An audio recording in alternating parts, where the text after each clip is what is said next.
Trip అయిపోగానే హైదరాబాద్కి వచ్చేద్దామనే టైంకి అమ్మ కాల్ చేసి ఇంటికి రమ్మంది. సర్లే అని ఇంటికి వెళ్తే వాళ్ళమ్మ ఇంటికి వెళ్దామంది. ఓకే ఫైన్, మనం కూడా ఎలాగో వెళ్ళి ఇయర్స్ అవుతుంది కదా అని చలో అని స్టార్ట్ అయిపోయాం.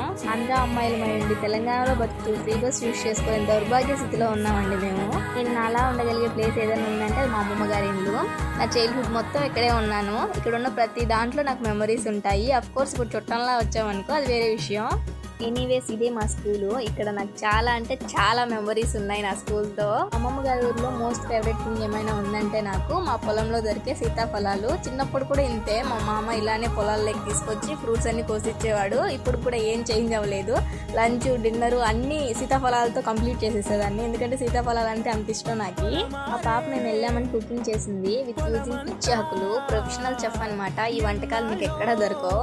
అవ్వ వాళ్ళ పెరట్లో దొరికిన మొక్కలు ఏమీ ఉండవు. All type of flowers, vegetables, all type of పిచ్చి మొక్కలు అన్నీ దొరుకుతాయి.